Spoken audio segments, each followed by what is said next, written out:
Oh my God, we're back. We're back from I guess a bit of a holiday break, a fall break. I think we've taken our own little fall break. Let's say fall break. Sure. We recorded a couple episodes in a row. Mm-hmm. Took a little break.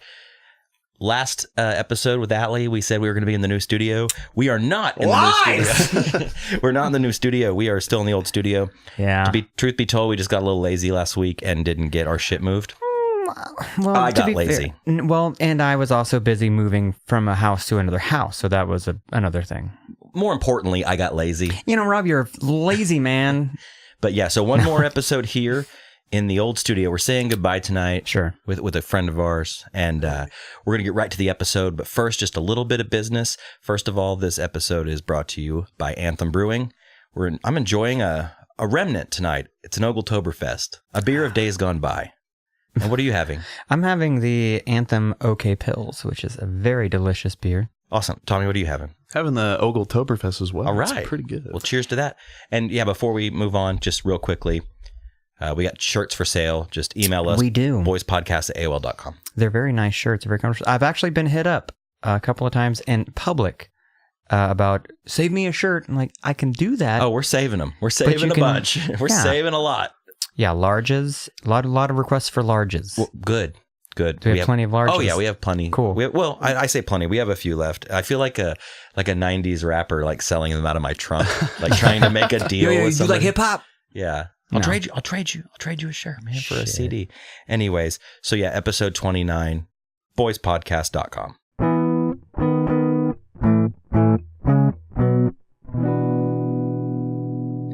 And we're here with Tommy McKenzie. Hey. That was so quick. Man, what an intro.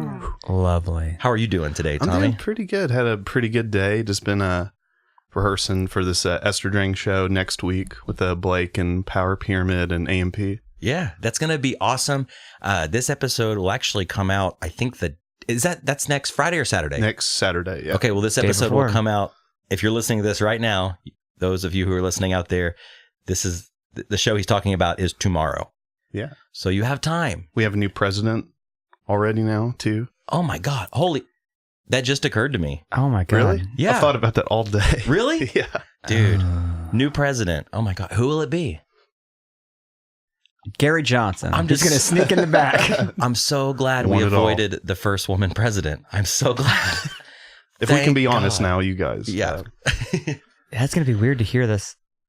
Oh man, that is weird. Yeah. I just got flustered about it. I'm warm. I'm going to take off my jacket. Yeah. Oh my God. Well, I want to start out tonight. Sure. I was leaving work today, and a guy we work with, I was talking about the podcast tonight. He actually invited Josh and I out for a beer after work, and he said, "Oh wait, it's your big podcast night." I said, "Yeah, big night." And he said, "Who's on?" And I said, "Oh, a guy named Tommy McKenzie." And he said, "That name sounds familiar. You know what?" And he said, "Bring up, let me look here. Where is it?" He said, "Bring up Camp Olag." Oh man, yeah. And something about tapping. Yeah. Guy who worked named Stu. Oh, Stu, yeah. Yeah. He said, "I think I know that guy. I think he was my camp counselor." Yeah, me, because remember when Kellen was on, so me, him, Nathan Poppy, and then the singer of the Boom Bang, James Smith, we're all counselors there. They worked there about 4 years, and Nathan and I worked past them, but also 4 years. But met a bunch of people there, and then see him out, and even Blake Burgess went there. Cool. Now, was this what kind of camp was this? It's a Catholic summer camp. So it was a religious camp. Yeah. Was it a week-long camp, month-long, summer-long? It was week-long. Like we would have, we'd have sessions of different ages, like different grades, like 4th to 5th, all the way up to like high school weekend stuff. And you just let them kind of do their own thing, and it got a lot, weirder and debaucherous in that way. So, man, the days of summer camp. Did you ever go to summer camp? Oh yeah, we went to Falls Creek. Was it a sleepaway camp or just a day camp? Yeah, sleepaway. Dude, those are awesome. I went to Falls Creek. It was a Baptist church camp, which is famous all over this damn state. Mm-hmm. For blowjobs and doing things you're not supposed to do. I think the blowjob was a tall tale, and it happened to me. No, I had multiple people like, man, as soon as you go there, you will totally use your V card. Yep. Like, thanks, man. That's Dude, it's weird. Well, because you're think about it, you're bringing thousands upon thousands and thousands and thousands, maybe even, I don't even know, a shit ton of teenagers.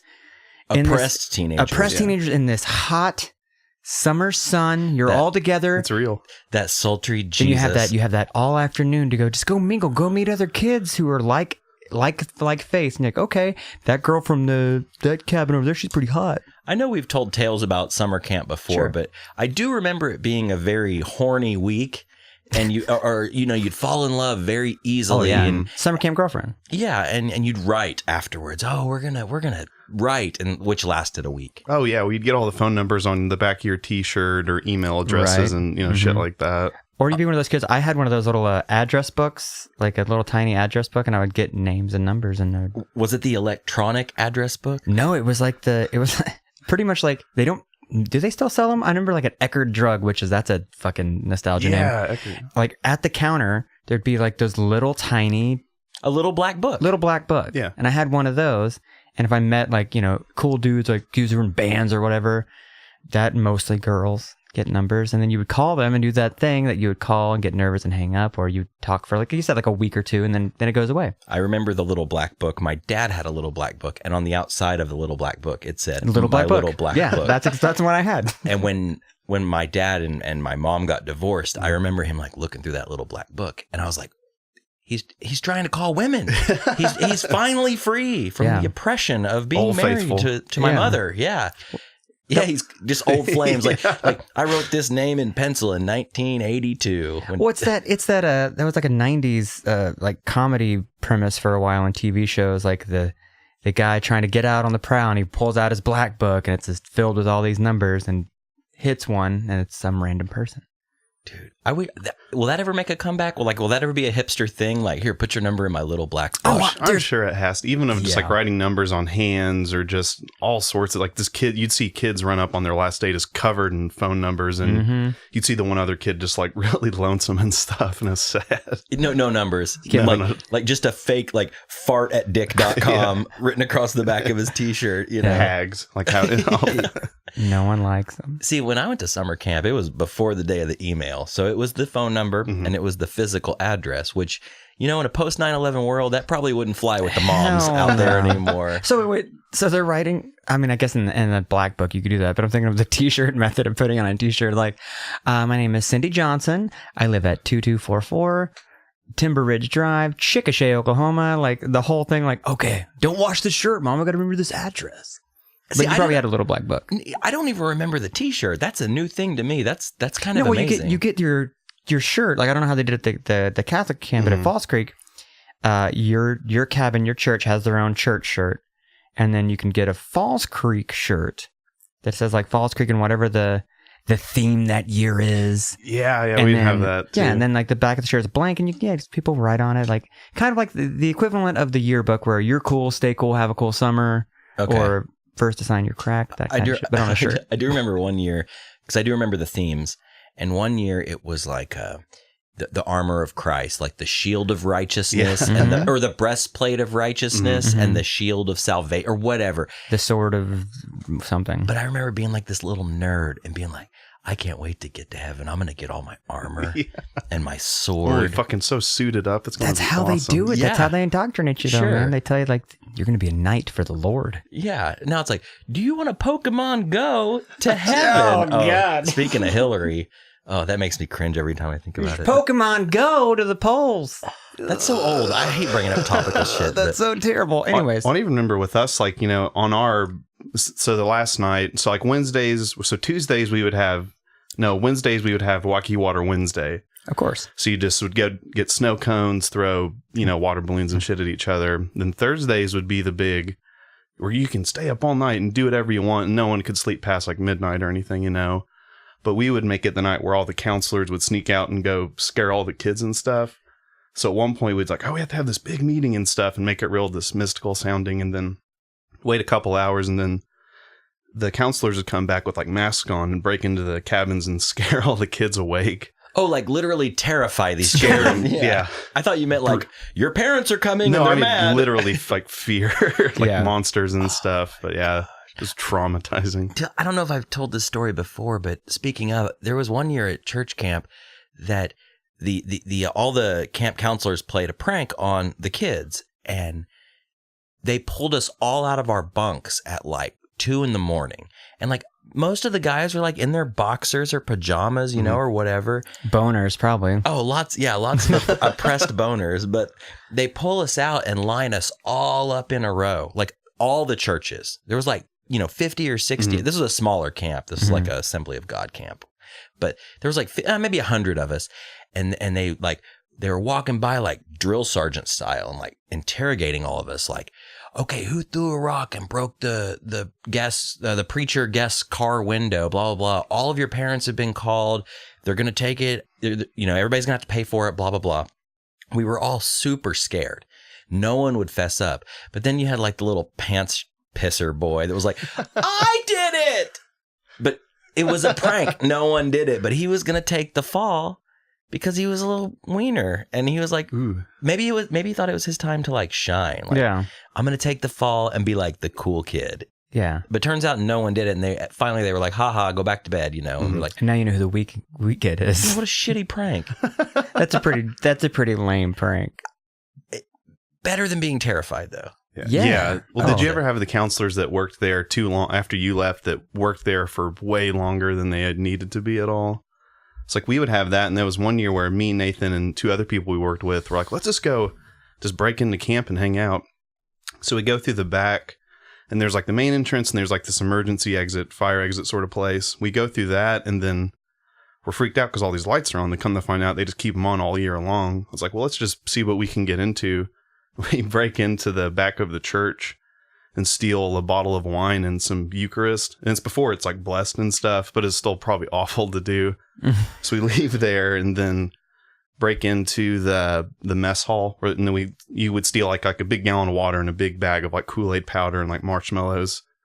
And then we went all the way down and made a campfire and then like set off fireworks. And then it went off really smoothly. Like, okay, a couple months later, let's just do that again. That was great. And then there was like a priest retreat there for like people going into seminary. And there was like this big wooden cross next to this big pile of sand because they would act out the Stations of the Cross and stuff. And it was real macabre and morbid.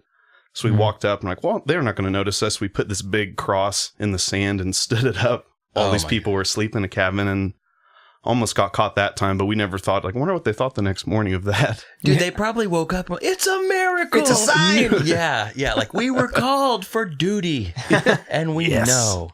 Dude, that's amazing. That sounds like some Lord of the Flies shit. Like you have those nights, you have those moments, whether it's camp or, I grew up in church. So I remember being either looking up to the kid who was too old to be in youth group or Sunday school or whatever, or eventually being that kid where like, once you get your wheels, you're like the coolest kid at church. Yeah. Because you get to take the kids out and be like the cool older guy. That, even if you weren't doing anything wrong, you were like, out of the eyesight of your parents, you were being the cool kid. Oh, it'd mean a lot. And even some kids would come there, their parents would put them into the camp way late. So it'd be like a 6th grader in a cabin with 4th and 5th graders.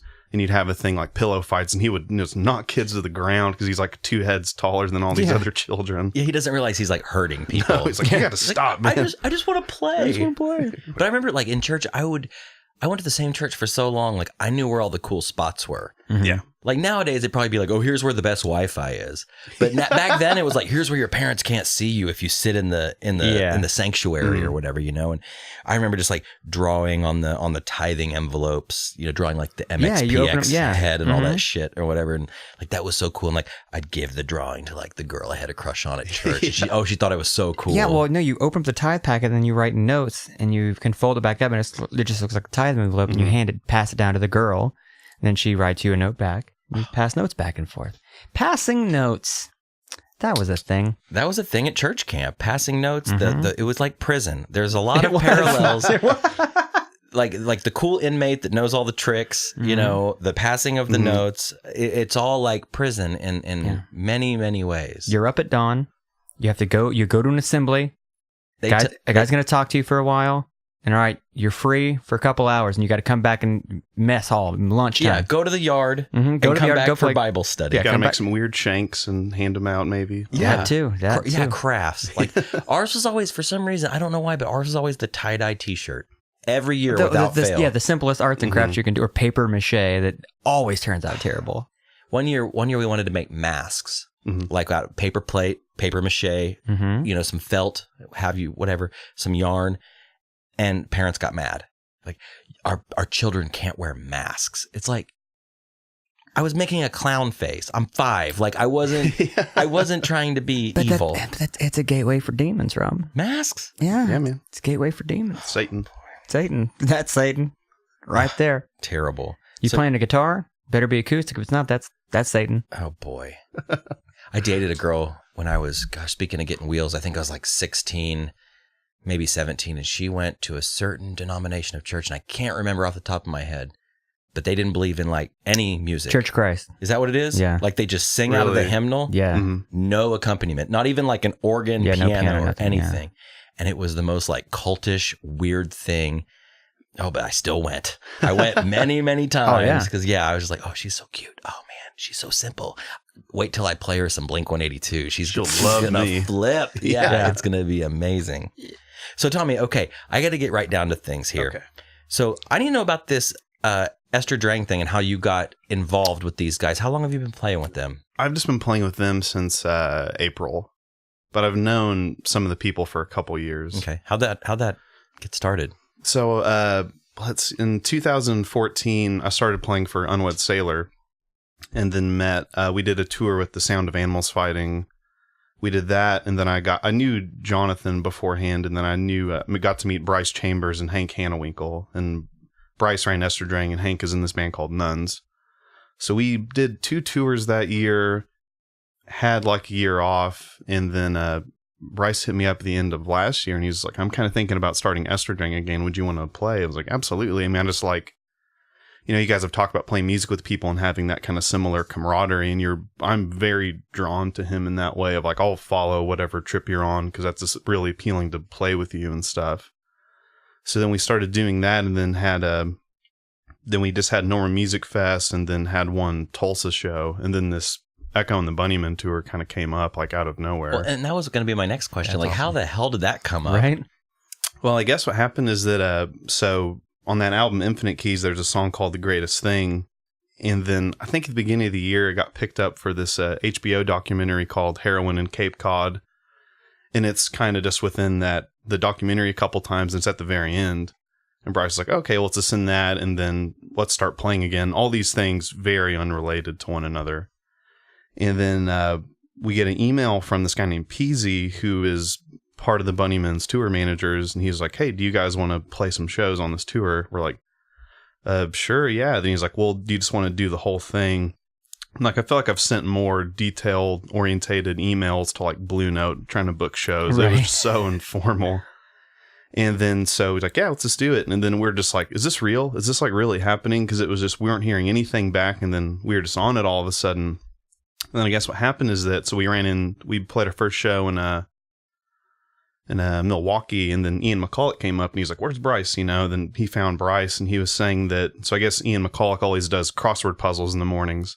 Okay. And it's just always does puzzles, and he was just watching this documentary, and the song came on, and it's at this kind of crescendo, and I guess you follow the subject matter in the documentary, then at the end you find out one of the mothers dies, and she just had a child not recently. Mm-hmm. And so she passed away, and then the song starts up, and then he was just so moved by that, and he's like, oh, what is this? And he just kept going back and trying to literally record it on his phone or something, and then found out it was us, and then asked us to do it. And then we found out literally a month before our first show with them, and they've said they've told people about tours like 2 weeks, so we found out even in advance. Wow. Crazy. So this is worked out that simply. It was strange. How many dates did you do on that? We had to cut out a couple, but we did 18 shows total with them. All over the United States? Mm-hmm. And did one in Canada. That was pretty fun. So was that your first time going to Canada? We were just super kind of blown out from the night before. So where at in Canada? It was in Vancouver. It was at this place like that Peter Hook and all those kind of people play. So it was this really cool little ballroom that'd been there since like the 50s, I think. So it's weird, like Echo and the Bunnymen, I've heard that name so many times over the years, mm-hmm. but I always just kind of like, I put them in the same shoebox, if you will, as I would like, The Cure and like mm-hmm. goth bands, basically. Oh, totally. Like 80s, late 80s, maybe? Mm-hmm. I don't know that much about them, to be honest, so. Yeah, well, they kind of started off like in like the late 70s, early 80s, okay. And then they had Ocean Rain that had Killing Moon, so then they got super duper big. And their first record's really big. And then they kind of continued, and then they had a resurgence from Donnie Darko. They had a song in there, and then they had another song called Nocturnal Me in that Stranger Things show. Oh, so they're in that. Okay. It's like in a credit song, I think. Do you know what the name came from? I'm so curious because both Echo and the Bunnymen and Ester Drang, weird names. I don't know. I always want to know like where a band's name comes from. Well, I know the Bunny Man's like an urban legend about there's like this urban legend of this guy in this bunny suit that will creep on people on top of a bridge. I don't know if it comes from overseas or America, but I don't know if I'm kind of guessing that's where that kind of comes from. Then Ester Drang is just Esther was the name of one of Bryce's relatives, and then Drang is meaning drong. It's a German word, and then he just combined it. Okay. It's boring. I was going to say, that simple. All right, explain. Yeah. Next topic. Here we go. No, so was that the biggest outing you've ever been on? I mean, 18 shows, that's a lot. I've been on some long tours, but that was the most like, because the Unled Sailor one of Sound of Animals Fighting, that was like a 10-show tour, and then 4 of the shows were with them. But this one, the whole thing was just all ballrooms and theaters and stuff. I bet it was awesome. It was fun, man, but we got along with them really well. There was a lot of camaraderie and a lot of same self-deprecation from like Oklahoma and like Liverpool. It was really interesting. Wait, there's like similarities with Oklahoma and Liverpool? Like of the personalities of how you'll get along with people, you know. What would you say was like your favorite moment or like a good moment from the tour?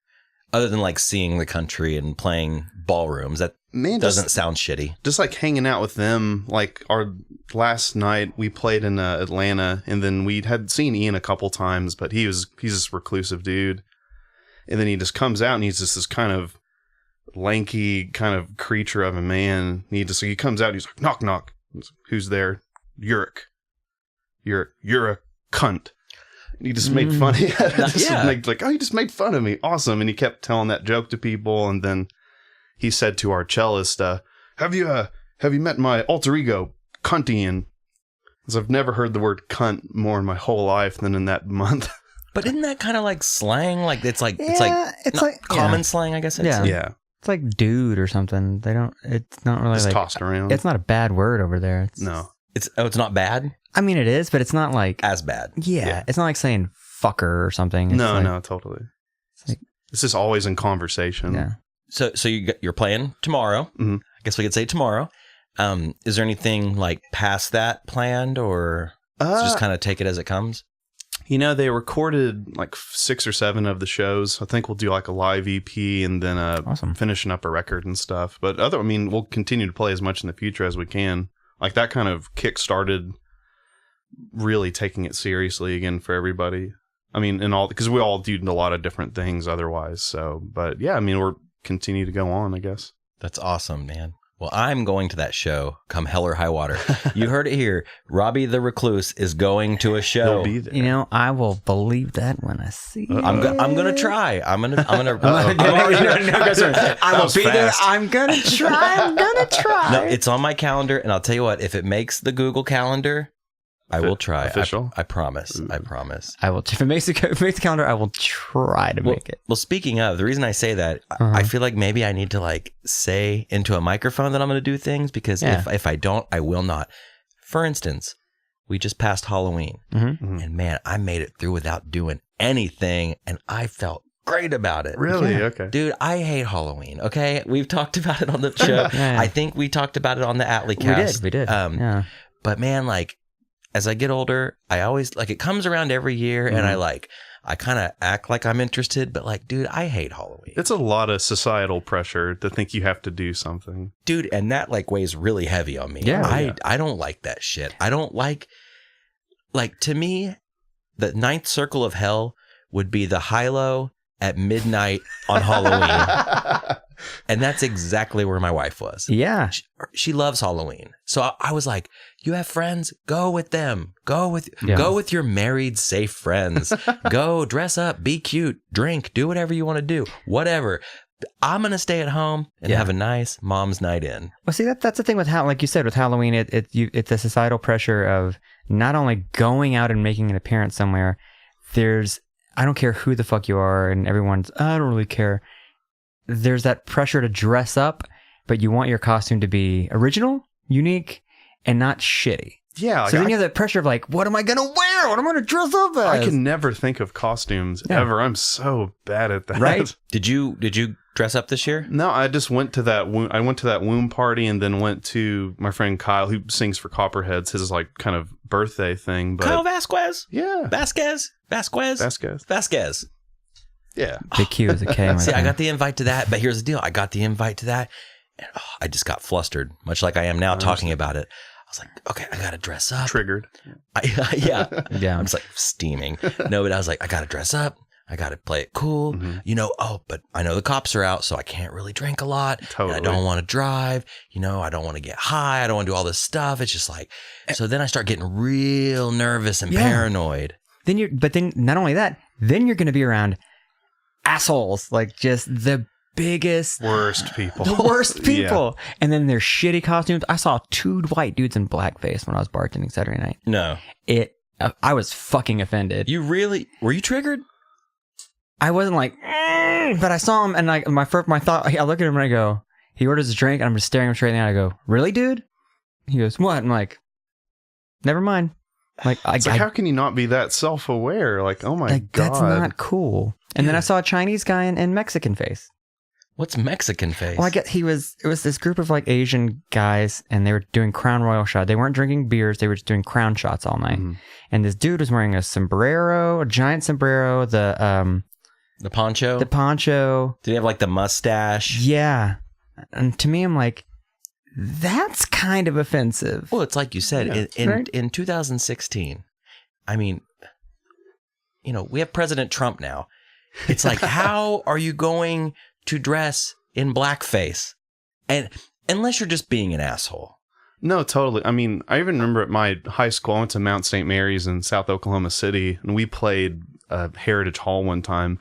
And a bunch of those people came to that game in that same thing of like a big mustache and sombrero and a poncho and had these Mount St. Mexico signs. And it was so fucked. It's like you came all these white privileges like assholes and stuff, but it was just unbelievable. It's like the amount of thought you put into being a huge dick. Yeah. Wow. I think the dudes that go to, Speakeasy or Hilo or wherever in blackface, like they know. I don't think it's a lack of being self-aware.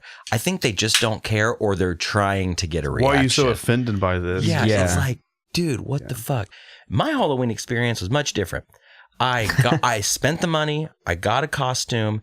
I've spoken of the costume idea. I spent like $50, man, on Amazon, and I was gonna go as old-timey sleeping guy. Yeah. I had the sleeping cap, the Ben Franklin glasses, the candlestick, LED candle, a whole 9, slippers, everything. The thing I was missing, the crowning jewel, was the sleeping gown. The big part. The thing, most definitely. It's like I'm going as Wolverine. I have a mask and boots, but I don't have any claws. Yeah, but I'm going in like camo shorts. Right. It's like it's not going to work. Yeah, he's not always that way. Yeah, like he wears sweatpants too. Yeah, and sometimes his claws aren't out. He might have some Thunder basketball shorts on, whatever. But so I tried to make it work. So I, like 2 nights before Halloween, I like put everything on, and I was like, okay, and I was like going through my closet. Then I started going through my wife's closet, and I was like, she's got to have a robe. Then I found a robe, but it was the wrong robe. Didn't have it. Just wasn't working. Dude, I didn't look old-timey enough without the gown. Erotic sleepy time guy. Yeah.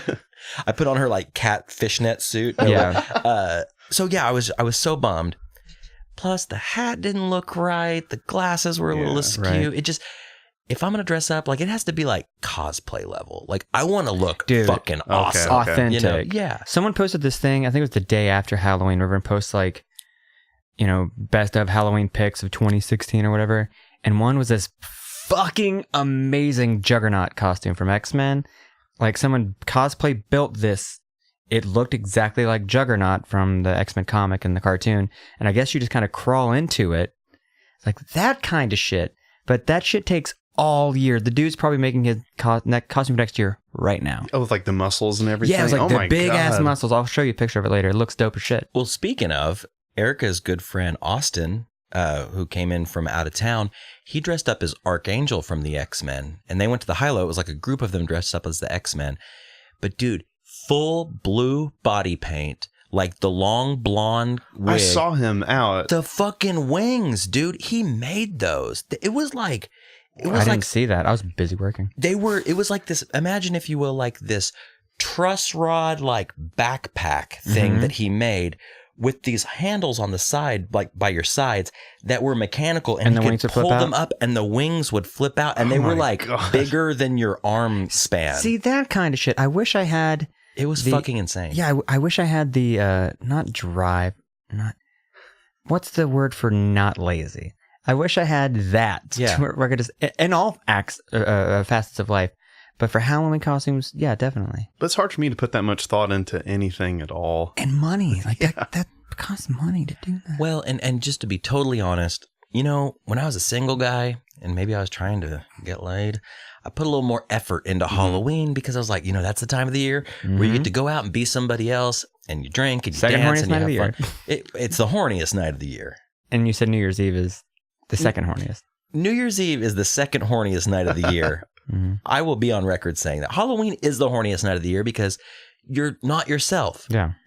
What do you think the horniest night of the year is? If you had to rank, what's your top 3 horniest nights of the year? New Year's Eve is like the most punctually horniest. Like at a very certain time you're on. Yeah. Classic Midnight. horny. Yeah. Halloween. I think Thanksgiving in a weird way. So Valentine's isn't even making the top 3. Not really. No. Dude, fuck Valentine's Day. I think that Valentine's isn't horny anymore because the man. There's so much pressure. Yeah, there's pressure, and I think that the man just took the horniness right out of Valentine's Day. Literally, just pulled it out, just rolled over and went to sleep on Valentine's Day. I do. What are your top 3? I would definitely say New Year's Eve, Halloween, and fucking probably Christmas Eve, man. The magic in the air. You know what I mean? Wait, you pork on Christmas Eve? Yeah. Dude, I go to bed early. I want presents. I am ready to end the night. You Santa still comes to your house? He's the only one coming in my house. Oh, God, stupid. Let's just cut that out. I think I led you into that. I baited Christmas, you. But I think is with Christmas horny? I think with like stuff like Christmas Eve or Christmas or Thanksgiving, like you get done with all the what you think is all that shit is like done at least like 7 or 8. So that after that point, you're just out. Ready to fuck. Yeah, you're just not even thinking about it. Not all these things of like normal. Then you just more casual. Like everybody kind of ends up at one place that's open anyways because everything else is closed. Yeah, that is true. Well, now that Trump's president, filters everybody in. Now that Trump's president, 4th of July, America. Yeah, that is so not all a horny day. hopday. Well, now that Trump's president, he's going to make it Next horny. year, Next year, it's going to be horny. My God, it's going to be great. Tits everywhere. Yeah. I'm looking at my watch right now, like I can tell the date, but it's 1 year from today, horniest night of the year will be July 4th. No. Anyway, so let's go back to Halloween. Yeah. Erica went out, had a great time with her friends. Oh, yeah. Dressed up, was super cute. I stayed home, and our yard mate, as I call him, our good buddy Adam, was out in his studio apartment getting ready, and I'm inside, and I was like, dude, I've got the house to myself. Holy shit, this is rare. This is rare that I have a night. Like sometimes I'll have like an hour here and there, but I have like many hours where I'm going to be by myself. You have at least till last call. Dude, at least. Like I don't think Erica got home till like 4 a.m. Like, because they went out and I don't know what they did. They probably grabbed some food or whatever, went to somebody's house or whatever. So I had from like 8 p.m. to 4 a.m. by myself in the house. Beautiful. It was wonderful. And I had no pressure on me. I was like, this is how cheap and weird I am. I had already repackaged all of my Halloween gifts, printed return labels, and had them neatly stacked by the front door. That was like the first thing I did. I was like, I'm getting my $50 back. Fuck this. I'm a reasonable guy. Yeah, I repacked my candlestick, repacked my little glasses, printed out all the labels, taped everything up, put it there. Because it's ruined for next year. Well, yeah. I mean, I'm not going to sleep in a sleeping cap. You know? With your hands tucked over like Who that on your does? sheet.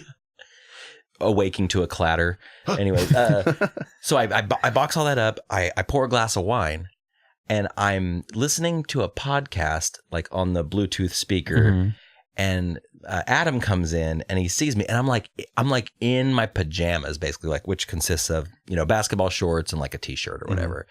Obviously not a gown. No, If I had a gun, I might have been hitting the town. You know what I'm saying? If I had a gun, I'd hit the town. So I'm listening to this new podcast, and man, for the life of me, I've been trying to rack my brain to remember the song. They opened the podcast with this very, very effeminate song. I want to say it was like, "When I think about you, I touch myself," or something like that. Okay. Imagine that kind of mood, if you will. If I think of it, I'll interject. So I'm listening to this. I'm having a glass of wine. I'm sitting on the laptop, like in the kitchen, and Adam comes in and he's like, "Man, you're just really partying tonight, aren't you?" I was like, "Yeah, Mom's staying in." And he was like, "Are you going to take a bath later?" And I was like, "Actually, I was totally thinking about On just my like way. having a nice Bubble bath? Bubble bath. Get a bath man. bomb. Do you ever take baths? Yeah. Do you take baths? No. You're strictly showers. I'm a showerman. Dude. I think bathing is disgusting. Oh, definitely. I'll take a shower after that, but it's definitely gross. But you're just wasting water. Do you bathe then rinse off? Yeah, because you get out and then like, because I would use like a guilty pleasure of mine would like be going to Lush and then like getting like the most glittery bath bomb. Oh, those are awesome. I love that everyone thought it was like, "You're for your girlfriend." It's like, "This was for me." Do you break them in half? No, I just did it all at dude, once. drop it. go in. whole thing. Yeah, whole bomb. bomb. Bomb hole. That is so much bomb, dude. That's break what- them in that's half. no, man. you got a whole bomb. You break them in half, you're not getting the full experience. Well, cheap Rob, the Walmart boy over here. I'm supposed to cut them in quarters. I get Do them a little at a time. Yeah. Some shavings. chipping off the bath bomb. Just use one of those like what is it, a microplane? Just like shave a little off the top. Or no, I just go into Lush like right around closing time on Saturday night. I'm like, "You got any dust? You got any bath bomb Can I get your dust?" scraps? Scooch that in a little baggie for me. It's like a line of dust. I'm like walking to my car. It looks like I'm dealing cocaine, but it's just bath bomb dust of like Space Like Coke. purple and pink as space coke. No, Erica gets them all the time. Like, you know, I'd say probably once every couple months, she'll finally, convince me to take her to the mall. And I'm like, "All right, we'll go to the mall. Fine." But my thing is always, okay, we got to go on Sunday and we got to be there right at noon. Yeah. I got to be walking in to the mall at 11:55 on Sunday because it's dead. Well, I'll do that, or even if I get off work early, I will like, "Oh, this is like no one's at the mall right now," and it'll be like 2 or 3, And it's wonderful. Yeah, nobody's there. It's great. But dude, you go at like, 7 on a Friday or Saturday at like 2 in the afternoon. It's fucking horrible. It's butt fuck. It's crazy. It sucks. But I do love Lush, and she'll be gracious every once in a while and chip me off a piece of the bomb. And dude, yeah, I love it. I do not shower after a bath. I dip in there, wash up, and just get out.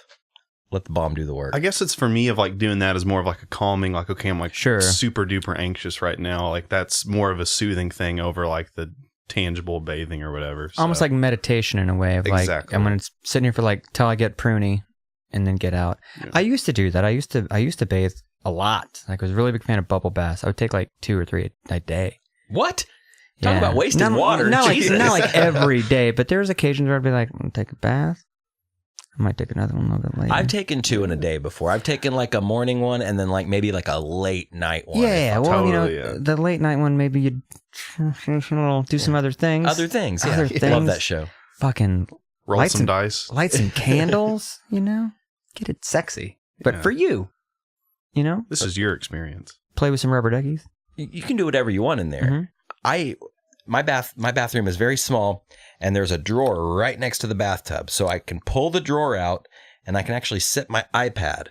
I can kind of angle it there, I'll do that. and yeah. I can just like watch whatever I want. Like No, I'll pull up a TV and have my laptop and like watch like The Office or it's wonderful. whatever. It's amazing. But I would say, man, like 50-60% of the time, I'll get all ready. I'll psych myself up for being in the bath. I'll get in there. And I run my baths real hot. Oh yeah, They gotta be like where you get out and you look like a fucking like. because it lobster. gets cold. It gets cold quick. They do. Yeah. I've seen that they make bathtubs that have like heating elements inside them, Heating coils, and it I don't know. keeps your bath water warm. And I was like, dude, I will say this, speaking of weird bathtub things. So you've probably seen the commercials, and if you've walked through the mall, you've seen them in kiosks.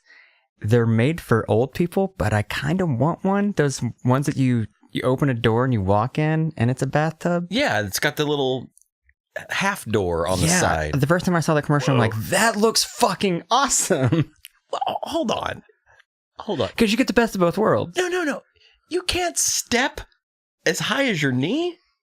What? That's a bathtub. The door opens, you shut it, and it's a bathtub. But how? It doesn't get any taller than a bathtub, right? No, it goes up to your fucking like waist. Oh, I'm thinking of the wrong thing. I'm thinking I've seen like bathtub level with the door, and it's like, what? Can you just step over it?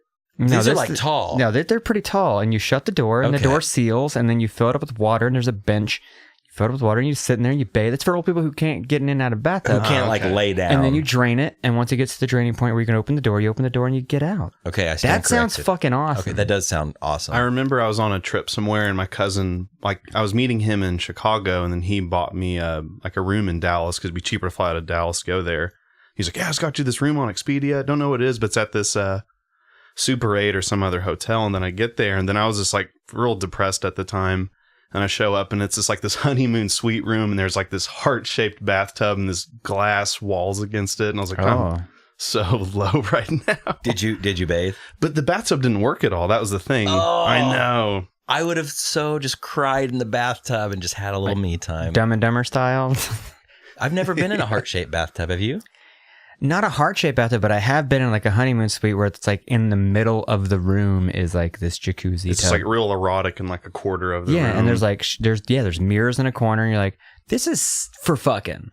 That's 100% what this is for. Yeah.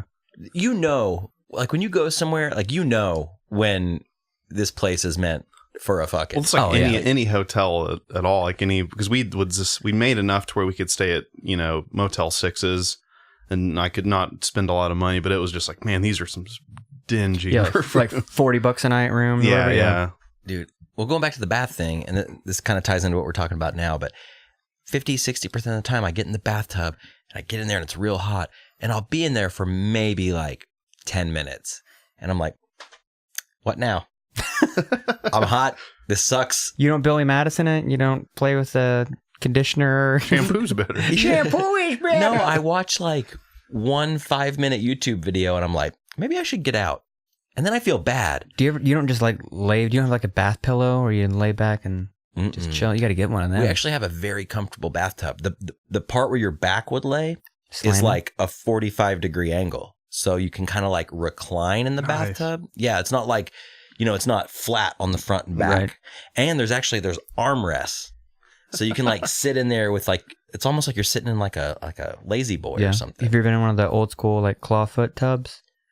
No. Those are clawfoot tubs. Like they're like, it's a tub just like sits, it's freestanding in the middle of a room. It's got claw feet. Oh yeah. It's like a tub, and they're made like that. They slant up, and like it's seriously just meant for washing your dirty bits.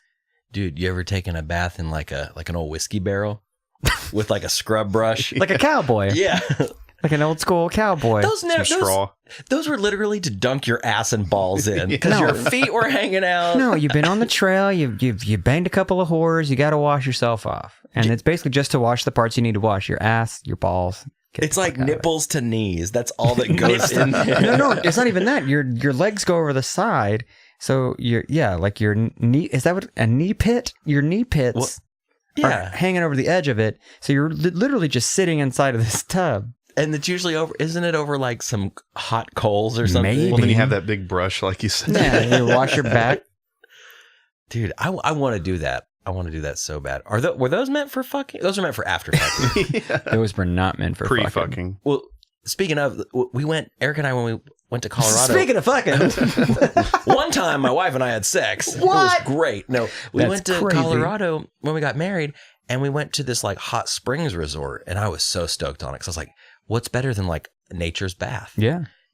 There's these private rooms that are carved out of the side of a fucking mountain, and you go inside, and we both get in there. We're all excited, and we're in Colorado. We're doing as Coloradians do when you're in Colorado. Sure. And we were so excited, and we get in there, and we're like, and you just hear like the bloop, bloop of the condensation hitting the water in this like creepy cave, and you're like, are we supposed to bone? Like, is that what this is for? Like, and it just smelled like bleach and like sadness. It was just like, are we supposed to bone? I think we're there's a bench right there. You could just lay This is a lot of pressure. I don't know. I know. It was like Valentine's Day. I was just like, maybe we should just go back to the room and watch Seinfeld. One of those Larry David moments where it's like, you can sit on the bench, I guess. Dude, this is because I want to. Wait, I don't know. Well, much like the bath. Like we stayed at this beautiful place. We go down to the fuck hole or whatever it's called, like the fuck pit. Come on down to the fuck hole. The fuck pit. We get in there. Fuck pit.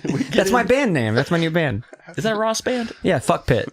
We get in there, and yeah, we're just hearing like the water drip from the ceiling down, and it's like very like salty and hot, and we're just like primal, dude. Yeah, we were in there for like 10 minutes, and we're like, guess we're gonna go back to the room. Then we go down to they had a hot spring pool.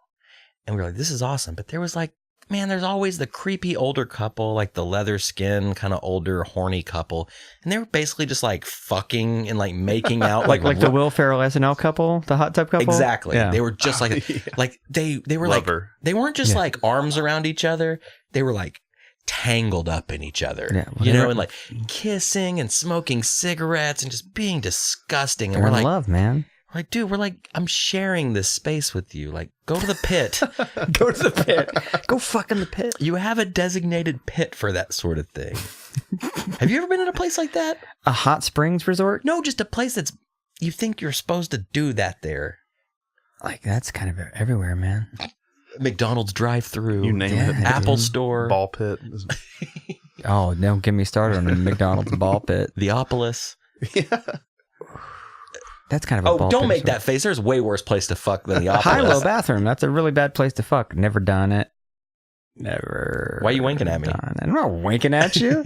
Wanking at me? I'm Why are you wanking. wanking at me? Yeah, I think public restrooms is probably the worst place you can ever have sex. Never done it. I'm not adventurous when it comes to... You've never fucked in public? I mean, not like in front of people, but like... Actually, at church camp, yeah, many times. Just right on the pews, right there, right in front for of the Lord. No, I don't think that I've ever... I'm trying to think. I'm just not that adventurous. Like, missionary in bed, 11 o'clock to 11:15 on Tuesday night. Through the penis hole of the PJ bottoms? Yeah. Don't come off. Yeah, I slid a hole in the front of my sleeping gown. And just whip it out, put it in. 3 pumps, done, to bed. I have to be in bed by 11:15. Johnny Carson's coming on. Speaking of, I have been watching that. We don't have cable in the bedroom. You've been watching Carson? Did you go back in time 20, 30 years? No, dude. If you have like rabbit ears, like we have rabbit ears in the bedroom because I have that. That's the PS4 TV. That's where I go to play my games and get away. But, at night, in case the weather's bad or something, I want to keep the TV on. I'll keep that TV on in the bedroom. And the weird thing about this rabbit ear thing is there's like channel 4.1, 4.2. Digital channels. Yeah, it's weird. Well, I think it's 4.2. They replay Johnny Carson every night. Really? So I've been watching that before bed, and man, like I got sucked into it. And now like every night I look forward to it, and I wish that it would be on a DVR, but I can't DVR it because it's on the rabbit ears. But you're experiencing it as they did back in the day. Dude, it's amazing. Like, and every episode is dated at the bottom when it comes on. And right now they're playing them in chronological order. So like right now it's like 1982, which is like a year after I was born. And the other night they had Gallagher on. But, dude, it was like early Gallagher. Like it was weird. He was very young in it and not completely crazy, but he was like a hippie. He was on roller skates. And I'm not talking big couch, jump around. Yeah, stuck in the 60s, Gallagher. It was like him warming up to be the Gallagher that I've come to know. Sure. Was he Sledge-O-Matic yet? He was, but it was this like small, like shitty looking, like paper mache one. It was a precursor to the Sledge-O-Matic. It wasn't like the big cartoonish awesome thing. Okay. And he was smashing everything between aluminum pie plates. Yeah. Has he always done that? Yeah, it's been his thing. Yeah. I saw him at Rose State in like the 2003 or 2002. Now, was it him or his brother? I don't know. I think it was him. I think it was him though. But yeah, I remember he did the whole thing. And he just kind of waited till the very end to do that. And then he did like a jar of peanut butter in between that, and like a big like fistful of peanut butter hit my stepdad in the face because we were like that close. But Cool he was band name fucking too, mean. Were you in the splash zone? Like on the outskirts of it, but yeah. Okay. Did you get a tarp? We just brought trash bags because you could buy that zone. You could buy those, but they're like they're kind of expensive though. You could buy. Of course, Gallagher would charge Like you an for official- a fucking tarp. Yeah, like Splash Zone official Okay, but how official was it? Did it have like a logo on it? Mm-hmm. Okay, it did. So he wasn't just like pulling him out of like a hefty yeah. $5. Yeah, get your official red drawstring Gallagher bag here. Yeah, it was just like a shitty poncho. But yeah, we just brought like trash bags and stuff. But yeah, he was just really mean to, like, he would invite people on stage and like would berate them, and like kids he would invite up and stuff. Did he go on like a political tangent? Maybe probably I think a little bit, yeah. But there was even a bunch of props on stage he didn't use. He's like, I just don't give a shit, and like you'll watch it anyways. You know, it was weird. So was he like really phoning it in? Like, definitely, yeah. Oh man, I mean, I kind of have this love-hate relationship with the guy. Like, I grew up with him. We've talked about him on the show many times. But I kind of hate the guy. And he was on Opie and Anthony several years ago. Yeah, and just like it was him and Patrice O'Neal, and he was just evil. He was just a scary, like, conspiracy theorist bad man, you know. And I think he just went crazy, man. And I'm sure you saw him probably in the depths of that. And he was always kind of like that, though. I mean, even then he was just kind of just radical and just like, I have my opinions and fuck you, you know. It's not good. Not good. Gallagher is not good. Well, he did beg a lot of questions. Like what? Well, why do we park on driveways and drive on parkways? It stuck with him after all these years, I think. I don't know. The question they burned so deep in his brain. Well, going back to that 82 performance, I just think even back then he was like fucked up. Like maybe he did too much acid. Maybe could be. I don't know. Maybe he was never loved. Could be. So you were saying you're watching these Carsons, and is that where you were going with the Gallagher thing, or are you now a Carson fan? No, I'm a Carson fan. I think he's great.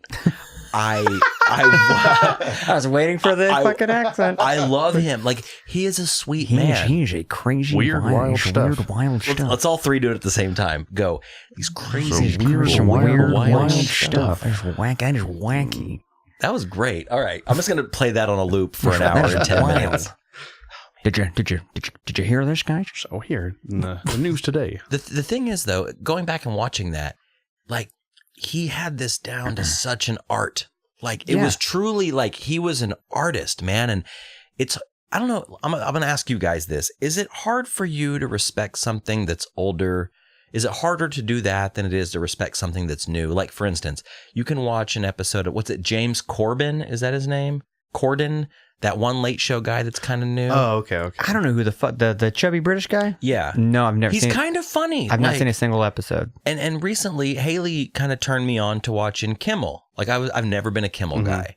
Even back to like the Man Show and all that stuff. Like, never been a Kimmel guy. But I started DVRing it. And then like on Sunday morning when there's nothing on TV, I'll just like watch a couple episodes in a row while I'm like doing chores or whatever, you know, messing with something around the house. Right.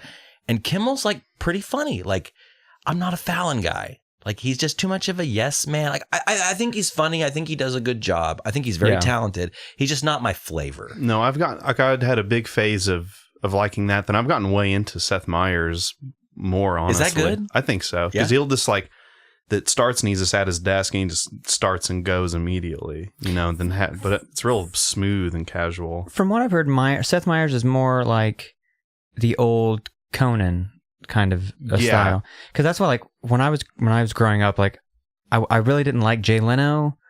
I really liked David Letterman, but mostly Conan O'Brien. Like, when Conan O'Brien first fucking started, because he always had really cool bands on, great comedians that no one knew of yet. That's where I first saw Louis C.K., I think, back in the day.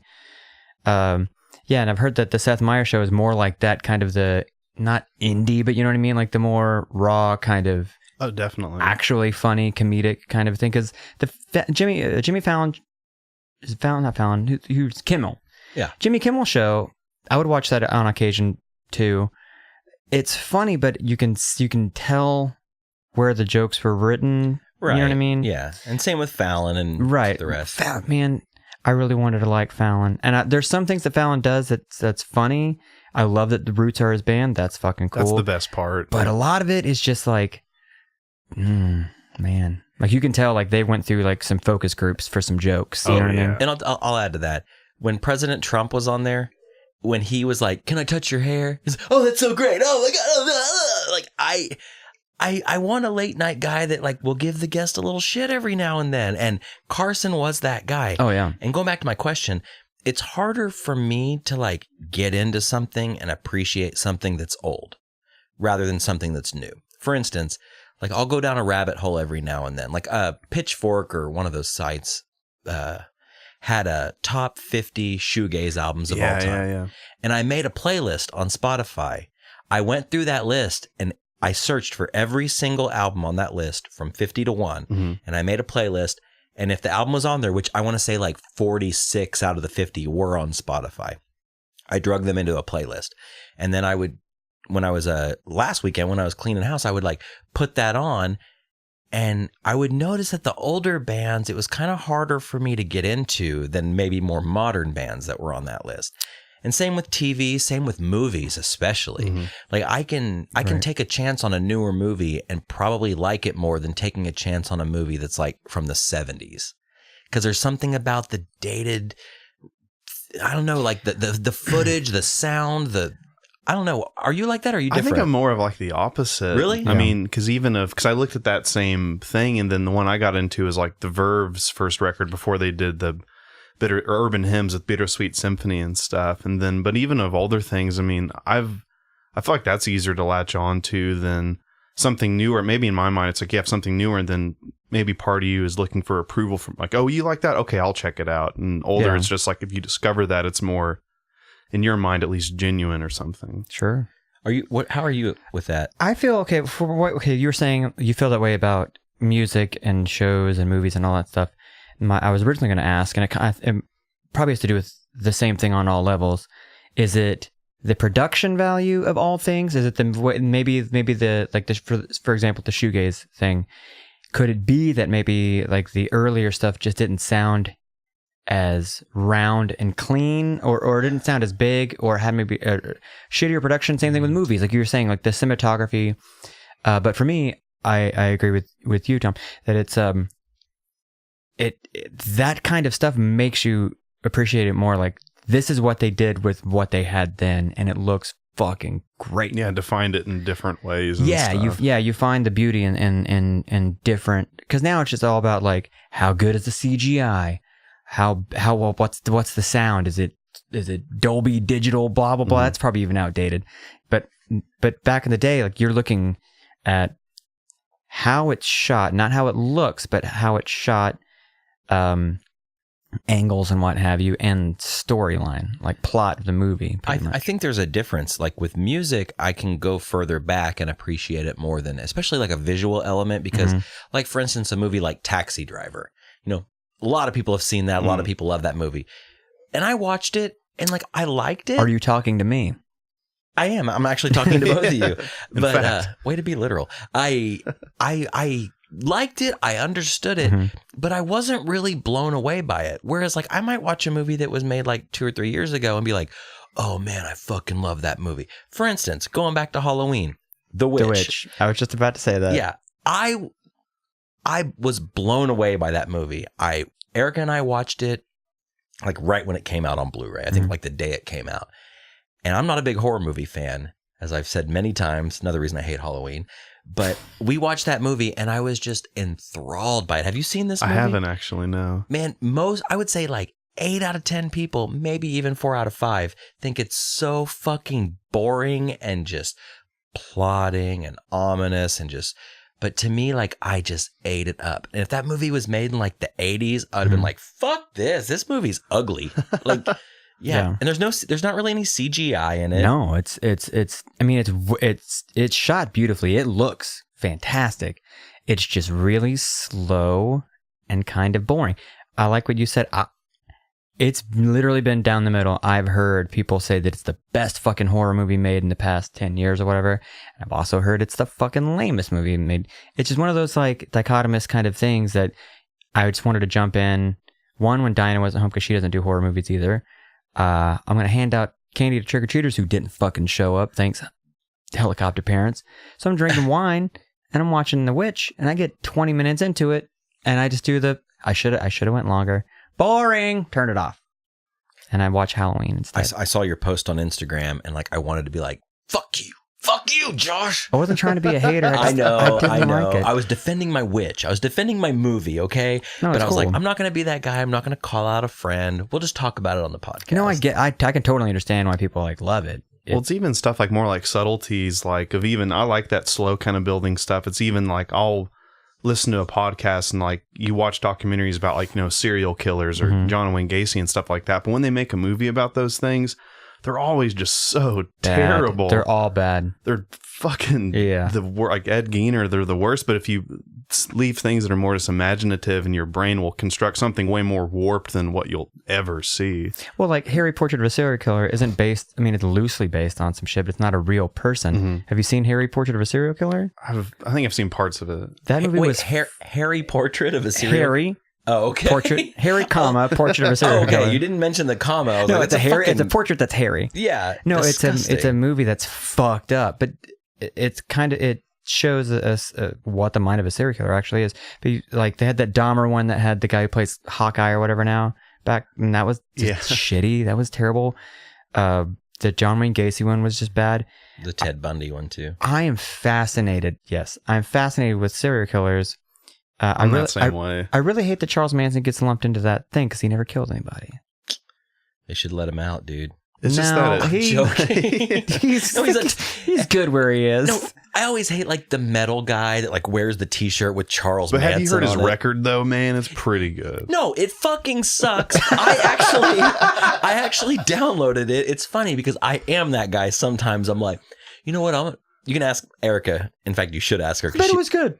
I was like, you know what? I can see the beauty in this. I'm like, actually, I can't. It's fucking terrible. It's terrible. It's horrible. It's just a fucking stoned asshole that killed people, basically. Convinced other people to kill people. He didn't really kill anybody. But you know I'm talking about, the metal guy that's like, I wear the t-shirt with like Charles Manson or that, it. or even like the G.G. Allen guy. You know, Lord. You know, I remember I bought a G.G. Allen shirt in Austin. I was that guy. I thought I was like 18. I was like, oh man, it has a pentagram in his head and it says "War" on my head. And I wore it around and I was just got the weirdest, like, you shouldn't be wearing that shirt because you look like such a pussy. And then like, what the fuck are you doing? And I was like, I can't. Brought a lot of weird energy and stuff. Yeah. Well, dude, you know, when you do shit like that when you're younger, it's like, man, I'm so glad I didn't get my fucking ass kicked. Yeah. You know what I'm saying? Like, if I was, 20 years old and I wore a Charles Manson shirt and I happened to run into somebody that might have been personally affected, like maybe their aunt was murdered or whatever, I'm so glad, like, I didn't get my face pounded in for wearing a shirt I thought was edgy. You know, it's like sucker punch, like, it's crazy. Somebody just comes up and kicks you in the balls. Like, take that. You have a terrible t-shirt on. Fuck you. I got jumped at school, not for wearing a band t-shirt, doing something that I thought was punk, but not knowing the meaning behind it. Were you doing like the Hail Hitler thing? Close. I didn't do anything. Not again. I was wearing like cutoff camo shorts, like I can't remember, like a fucking black t-shirt or something, and I had combat boots with red laces in them, and I had suspenders down. I didn't know what that meant. I was like, I see these punk rock bands wear it, so I'm going to wear it. I'm like 14. And I got that shit kicked out of me by a couple of Mexican dudes in my junior high. But for you, it was strictly fashion. Yeah, totally fashion. And then like they're like, what's up with those laces, Holmes? I'm like, what are we talking about? Whipped the shit out of me. Found out that's that you're like a Nazi. Like you're racist. Well, that with the suspenders too. I mean, yeah. I didn't know. I thought it looked cool. Apparently you can't do that. It probably didn't help that you pointed and you went, Roja, hombre. Right? I think I was there. I saw it. I did. I kicked you in the ribs. Mm-hmm. And then I said, see, Kyle. I was wearing that cool Halloween costume with the sombrero and the poncho. It was awesome. Kick his ass! No, I'm sleepy. You kick his ass. It's noon. Anyway, no, but joking. This is a comedy show sometimes. Did you ever have that like in high school or junior high maybe? Like we had the skinhead at school and we had the Satanist. Well, for me, I mean, I went to Catholic school. So anybody that drank or did any drugs, like if you drank, you did everything else. But I did have this friend named, I think his name was Austin, but he had a satanic Bible. And he's like, oh man, we're in our algebra class, like trying to like show it to me. I was like, whatever. But he was just like overly like fucking love rituals and paganism and all that shit, you know. But there was a couple people like that, but I just did plays and drama, so I was just such a pussy. Yeah. In your G.G. Allen shirt. I guess this predates that a little bit. I was building up, you know. I remember we had the Satanist. I know who you're... Okay, well, we're not naming names here tonight, but we had the Satanist, the quote-unquote Satanist. We had the skinhead. I totally remember the skinhead from high school, who went on to be like a super hippie. Like, funny how people change. Yeah. I mean, he was like combat boots, jeans tucked into combat boots, red laces, flat top, meaning suspenders. to do it. Big, meaning just to do it, yeah. kind of a Brock Lesnar looking guy, like every day just mean mugging everyone. And then I saw him a few years out of high school, and he was like dreadlocks and a tie-dye t-shirt, like smoking weed. Like, I was like, whoa, boy, how the tables have turned. Like, if you could have just seen yourself 5 years ago. Well, even going back to like the summer camp thing, so there was this kid that would come there, and then the first year he came, he was always in my cabin. He was like Abercrombie pink shirt, cargo shorts guy. Next time he came back, he was emo kid with like the swoop hair, real tight jeans, the used t-shirt. Really, and the next year he came back, he was like hardcore kid, and he had like the hate breed shirt with like cargo shorts. And then now he's total pothead, dreadlocks, like has a bunch of fucking, you know, Valiums and stuff in his backpack, and just like, it was over just 4 summers. Like, oh my God. Well, it's crazy how quick that happens. I mean, you see that happen a lot. I mean, especially if you play in bands, or you know a lot of people in different scenes. I mean, when you're in your high school, you basically know your high school and your town. But when you graduate, you kind of move out, you meet other people from different cities, and you kind of see this growth of people, and you don't really realize it until you take a step back. But yeah, there's a lot of people that go through, they peel off masks and costumes. They're basically wearing a costume pretty much like once a year. And yeah, that was a thing that happened quite a bit. And it was that exact order of, I'm a preppy guy. I like punk rock. I like emo.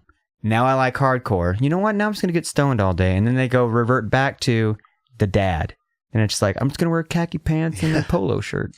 I think everybody goes through these phases. I mean, I know I have. Like, but I've never been like super extreme. You know, like I've never like only been this thing. Like I might have like, you know, worn a certain band t-shirt or whatever, but I've never like thrown everything out and dressed goth for a year. No. You know, it's like, yeah, I might wear a black t-shirt all the time, or...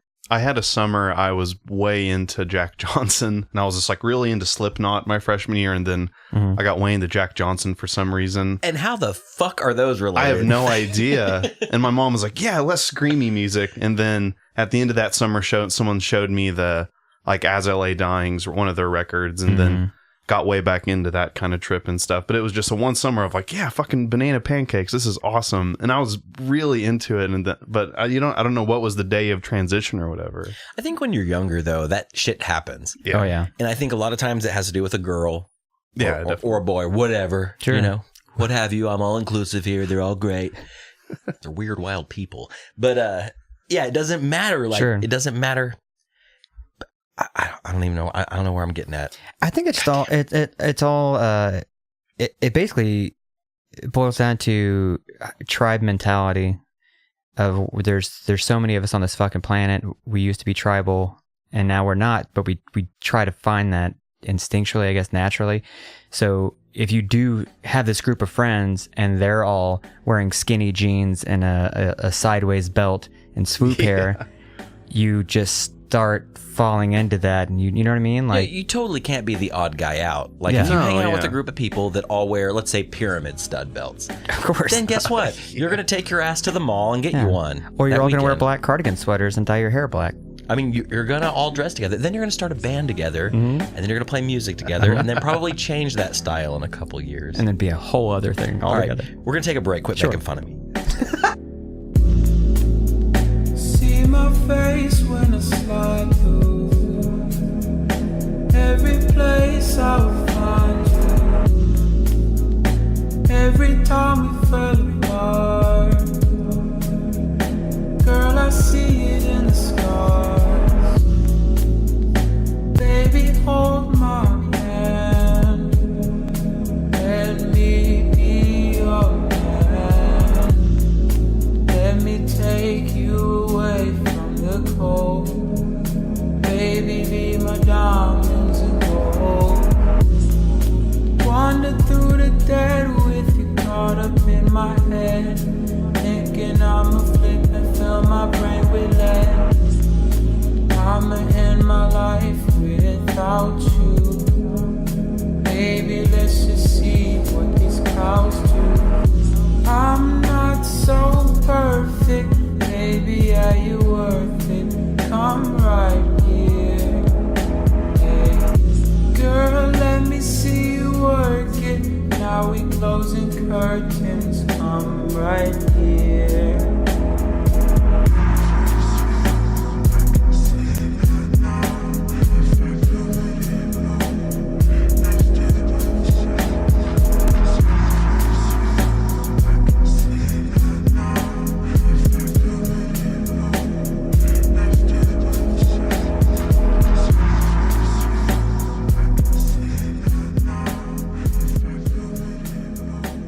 Welcome back.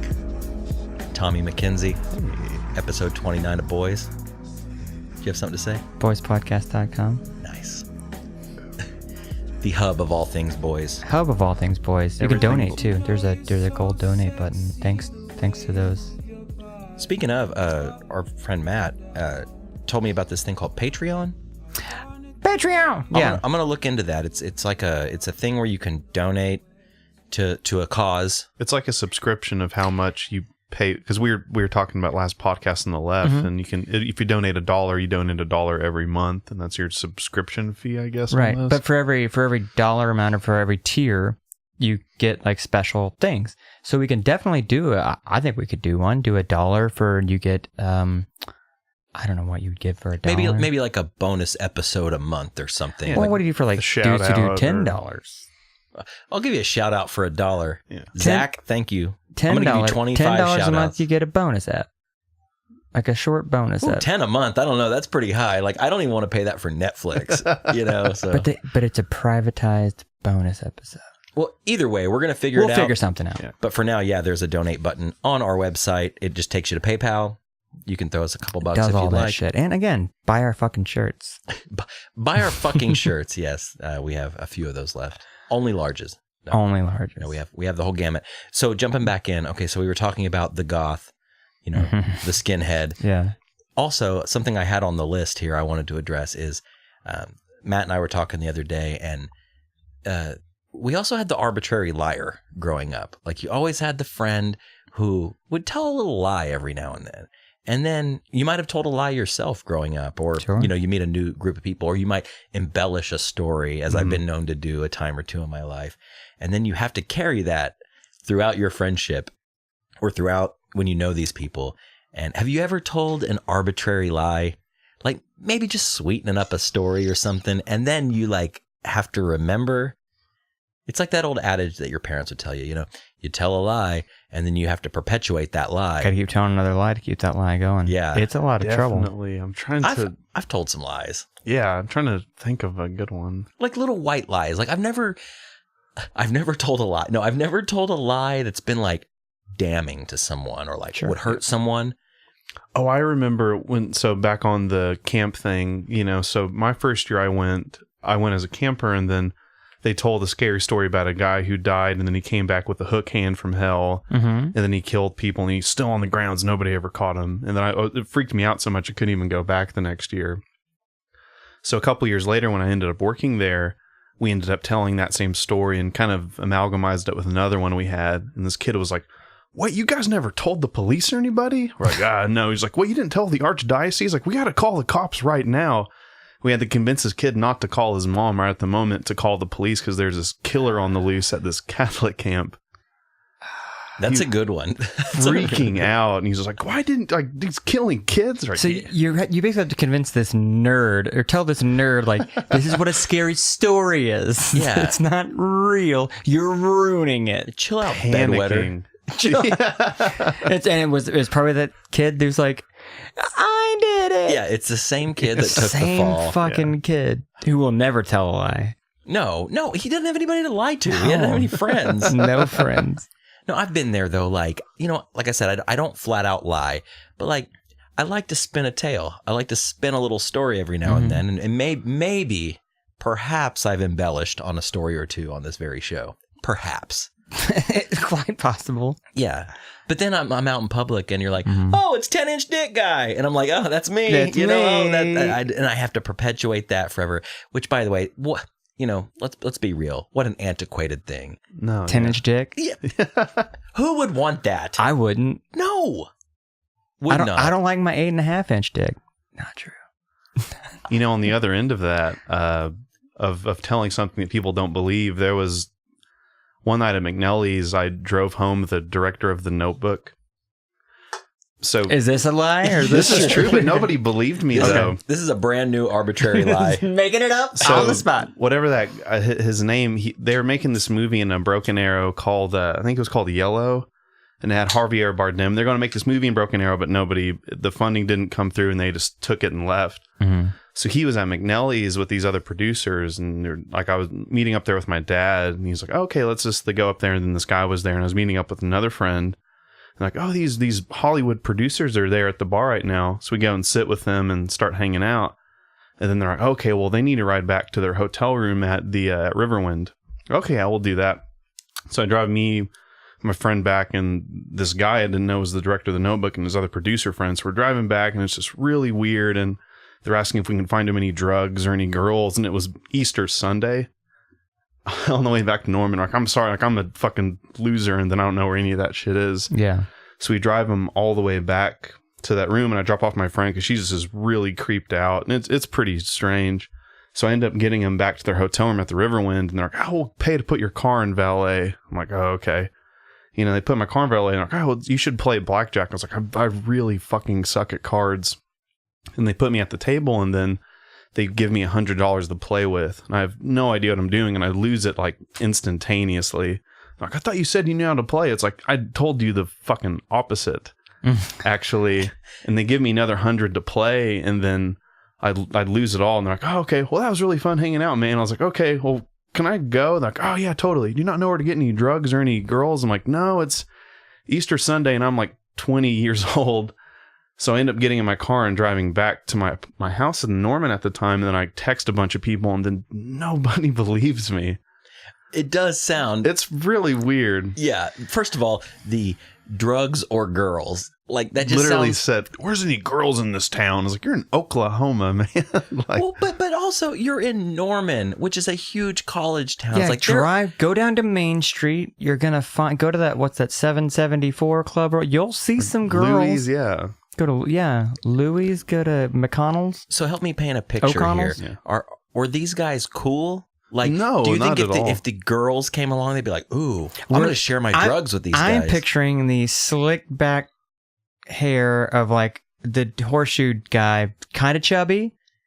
Were they pop collar? Were they older? Like, were they like in their late 40s?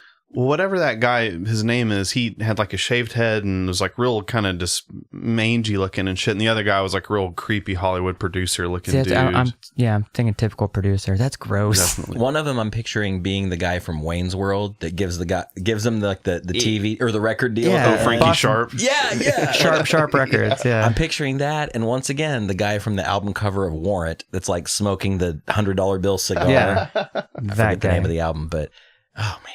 Drugs and girls. Like, I've never drugs and girls. I've never like, asked Easter that. Sunday. Yeah, that's the other creepy part. Yeah, then I looked up that guy, and it was just like, I wish I could remember it now, but I mean, it was just like, oh, he directed The Notebook. It's like, why are you hanging out with me at Riverwind? Yeah, and giving you hundreds of dollars to gamble. And I'm like, I don't know what I'm telling him. He's like, I thought you said you could. I was like, no. Like, are you sure he wasn't a little?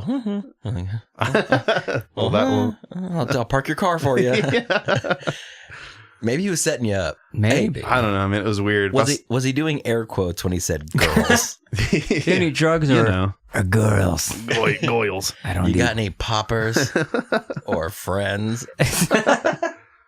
But I saw him I saw him a couple weeks later at that bar Blue, and then he recognized me. But it was weird, man. It was really weird. So why was he still in Norman a couple of weeks later? If the thing, I think he was still trying to finish up that movie. Okay, and then he just got all the money and just left, basically. Okay. Him and these group of producers and such. No girls. No girls. No drugs, no girls. No drugs. No, me and my friends when we were younger, it was so dumb.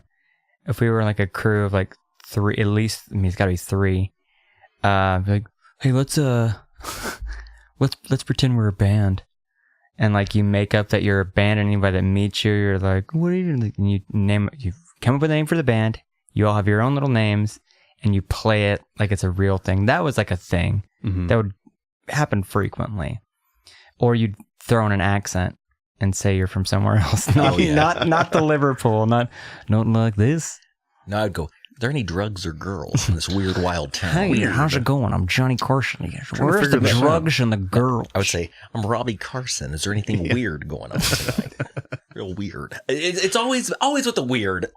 Weird wine. That's a Dana Carvey, right? No, dude. Every accent, like I said before, every accent that I do is a Dana Carvey version of that thing. Like my Paul McCartney that is trying to do a Dana Carvey Paul McCartney, which doesn't really work. It didn't know. No, his George Bush was so good. Oh, George Bush was going great. to do it. He was the guy that was it. You said the 1,000 beams of light thing. 1,000? No, I don't think so. 1,000 points of light. Someone said 1,000 beams of light. That was definitely not okay. me. Someone said 1,000. Like 1,000 points of light. You dummy. No. Speaking of, you know, me and the lady had a night in the other night. We rarely really get to sit down and like enjoy each other's company because I'm always like all over the place, like working on something all the time. And well, you're manic, basically. Well, it's weird, but I texted her. I was at work the other day. I was like, man, like I really just want to have a chill night. Like let's just make some dinner, watch a movie. And she's like, what do you want to watch? I was like, man, like I really want to watch The Secret Life of Pets. Like I really want to watch it. I don't really like horror movies. I don't really keep it safe. I don't really like dramas. I don't like anything old. I want something new. This coming from a guy who told me a few months ago that, hey man, Zootopia is a pretty kick-ass movie. Zootopia fucking rules. It does rule. I watched that late night one night. I haven't. Okay. It's love these new movies. Dude, sorry, go back to that. Zootopia is my Citizen Kane. It is my Taxi Driver. It's a kind of if you watch it like fuck doing it. If you watch it stoned, it's a weird movie. Tommy, if you have one takeaway tonight, watch Zootopia. Okay. It's wonderful. It's you'll cry, heartwarming. you'll laugh. Yeah. In the first 10 minutes, you'll cry and laugh. It's heartwarming. It's funny. It's beautifully animated. It's a great, great movie. Secret Life of Pets, not so much. The entire movie. Like there's something to be said for when you meet that person in life that you can just hate things with. And that is my wife and I. We're sitting next to each other on the couch, and like every 30 seconds we do that thing where we look at each other and like tight lip and just go, really fucking sucks. But you have to finish it. And Mr. Dana Carvey himself makes an appearance in the movie. He is the voice of one of the dogs in the movie. Okay. And boy, is that ship sailed. Oh man, like you actually brought it up because we were talking about it at work, and you said that Dana Carvey basically is getting by on doing his old impressions from here on out. Like he's done his time. Yeah. Oh, definitely. He still kind of looks the same. Yeah, but kind of like an old lesbian, like kind of stretched out and like with the feathery hair, kind of like a Fraggle or something. Yeah, he's just recycling old bits and making money off of it. Like the pet that he plays is an old dog, and it's just like, oh, what was back in my day when we liked it. It's that thing. The whole, you know what I'm talking about? That bit he used to do. But that's the dog. Apparently, it's just the old man dog. It was exactly that, and it came on. And like, Erica's not a real big fan of most things that are funny or cool or interesting or cool. Yeah, cool. They were cool. They're cool. No, cool. She's great. She's great. But we were looking at each other, and she was just like, man, like, this is just this. They just added another layer to the shit cake. Isn't there a Static X moment in the movie? Doesn't the dog put on Static X?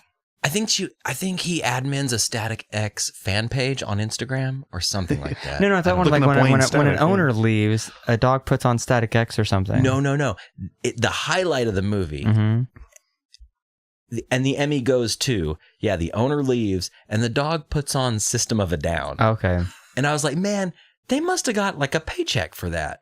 Oh, absolutely. Right? Sode got a paycheck for that for sure. Which, I am a self-admitted System of a Down fan. Who isn't? To this day, I do like them. Hey, Toxicity's a great record. It was the highlight of the movie for me. Like when that came on, I like elbowed Erica in the ribs. I was like, and I was like pointing at the TV. Like, remember? Yeah, I listened to this in the car. But that was for the parents. That's for the parents who took the kid to the movie, because parents are in their 30s who fucking love System of a Down back in the day, and their kids are like, I like the movie with pets, and then they get like, that's for me. That's for me. I bet the producers of that movie had like a big meeting, and they're like, okay, let's go back 18 years to Halloween. What were the kids listening to when they fucked in the car that night? Go. System of a Down. Guaranteed. Grab a brush, put on a little makeup. I get it. It's all good. Movie sucked. Okay, so after the movie was over, we're like, okay, how can we just make this night better? How can we just, just rebound? So we watched Bad Moms. And boy, was that a shitter. Oh my God. Are you familiar? I've seen trailers. I don't know. I don't know how, quote unquote, Hollywood is getting away with all this bad whatever. Bad Santa was great. Bad Santa was the original. And you have Bad Grandpa. Then you have bad, whatever. And then Bad Moms. It writes itself. It's for women who are moms, and they've had enough, and they want to get crazy. Not going to stand it anymore. They're going to drink some wine. They're going to go dancing, and it's going to get. Please, someone does Molly. No Molly. No. I thought they were going to try to get like edgy with the kids. No, that was the weird thing. There was a serious lack of drugs in the movie. Yeah. Like the horniness is probably at an all-time high. It was like, okay, let me just paint the picture here for you. Sure. So it's Mila Kunis and hot. Yeah, and what's her name? Kristen Bell. Mm-hmm. And then that other lady. I cannot remember her name. But so Mila Kunis was like kind of the square nerd. And then it was the thing where like there's all these diatribes in it. It's like they go to the closet and they pull out the dress that hasn't been worn in years. And she curls her hair and she puts on some makeup and she pushes her breasts up. Catherine Hahn. Let me see the pic. Let me see. Is that Catherine her? Hahn's like from Step Brothers? Yes, that's her. Yeah, for sure. I don't know why I think she's Wait, that was hot. A picture of Wayne Static. That was weird. Yeah. Anyways. Catherine Hahn, Kristen Bell, Christina Applegate? Yeah. Oh yeah, she's like the stuck-up mom. Jada Pinkett Smith? Yeah. Keep naming women, please. Well, we got Mila Kunis, Catherine Hahn, Kristen Bell, Christina Applegate, Jada Pinkett Smith, Annie Mamolo. All right, you lost me. Anyways, the movie fucking sucks. And some kids. I rented it for Erica because I thought, maybe bad mom, maybe give her a little nudge in the right direction, It was fucking terrible. And that's my problem, Tommy, is I don't watch good old movies. I watch bad new movies. And I would rather take a chance with these shitty. I knew that movie was going to be shitty. Oh, yeah. Like we've talked about on the show so many times. There's so many classic movies that I've never seen, but I sat through Bad Moms. Did you pay for Bad Moms? Yes. Okay. I paid with my time. Sure. Basically. I saw that one with Tina Fey, and she is sisters with Amy Poehler. I thought that movie was fucking hilarious. That was Sisters. Yeah, yeah. That movie was because it was kind of original, but it had that feeling of familiarity. Yeah, they're both funny. Was it good? It was okay. I liked it. I think I liked it more than you'd like Bad Moms. Bobby Moynihan was really funny in it. He's also in Secret Life of Pets. Is he? Yeah. And Hannibal Buress. The one redeeming factor. Hannibal Buress was? He's a wiener dog. Isn't Louis C.K. in that movie? He's the main guy. That wasn't. Wait, main dog. No. It was okay. Oh man, it wasn't okay. But did they play Snoop Dogg's song in there? Was there a lot of dog Was Snoop Dogg in theme songs? It's funny. There was zero dog puns in the movie. Really? No, that's all it was. That's all it was. Of course. The original working title was Dog Pun the movie. Yeah. Ugh. Anyways, best movie you've seen lately? Go. Man, I saw, this is a documentary, but they just had that Oasis documentary, Supersonic. Is it awesome? It is so good, I man. wanna check that They're out. just so funny and just so... It's really, really good because it just shows like how they got really big in like their first 3 years and stuff, but how they just, gave each other just so much shit and they're just so just self-deprecating and stuff. But they hate each other now though, right? Yeah, Like they don't play together anymore. they might have a reunion, but you just like hear Liam just talking about stuff. He's like, fuck him, whatever. He's just so just like detached and makes fun of Noel and stuff all the time. But it gets like pretty serious, but that's been the best thing I've seen recently. But I watched the new season of American Horror Story, then I've only recently gotten into The Office, and I'm almost finished it. Which one? The American one. I haven't watched the... I know. So good. No. I'm agreeing with you. I love The American Office. I love it. And maybe that makes me a rube or a simpleton. I don't know. But I love The American Office. And I've watched that entire series many times and will watch it again and again and again.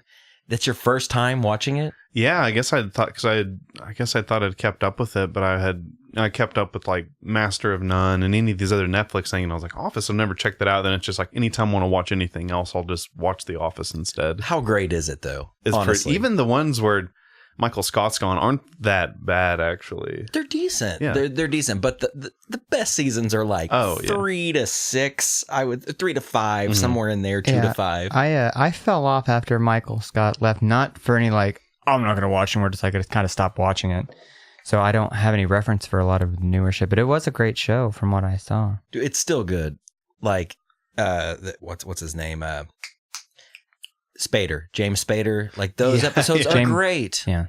The Will Ferrell episodes are pretty good. I think Spader Will Ferrell was on The Office? Yeah, for a little bit. Yeah. Kathy Bates. What? Yeah, there was like a stretch of all these people. Okay. Yeah. Did not know. I felt like they were trying I to did not know that. That's another one. I did not know that. That's a classic Dana Carvey. I did not know that. That was bad. That was strike that from the record. The Office is great. I love it. And I will always have a soft spot for Michael Scott because Erica says that I am like a real life Michael Scott. She's like, you're pretty him. much. You're pretty much him. And I wear that like proudly. Like I wear that with a badge of honor. But I think it's genuine. I mean, of knowing you loosely, but I know a couple people that are really you feel like you're kind of aware of yourself, but I've met people who are completely unaware of themselves in social situations and are like, how do you know you're not being so weird right now? And it's almost like a negative, it's beyond funny. It's just like a negative, you know? Yeah. Totally. Who would you say I'm like? Let's just talk about me for a while. Oh, Ernest? boy. What? Ernest? No. You're more self-aware than Ernest. You're cooler than Ernest. Cool. All right.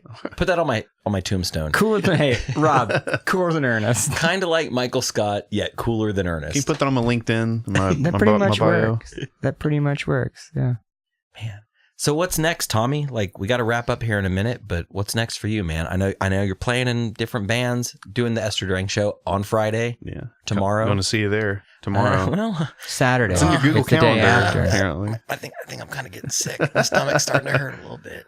You gonna be there, Josh? I'll go because I know you're not gonna fucking go. I'm so going. I'll go. I'm fucking going. Where is it at again? Powerhouse. Power Pyramid hasn't played all year, so it's... Yeah, I know. That's kind of a big deal. I'm excited. Is James still playing bass for them? I don't think so. I don't know. Okay. I don't know though. Because they've been through a few bass players. It was JD first, Mm-hmm. and then Sethi for a little while. Maybe just for like a very short while. I saw him. Yeah. I saw them play with him at Main Site in Norman a couple years ago. Well, then I know it was old James Hammond Tree, and I don't know who's playing bass now, but we'll see. I bet they'll have a bass player. Yeah, definitely.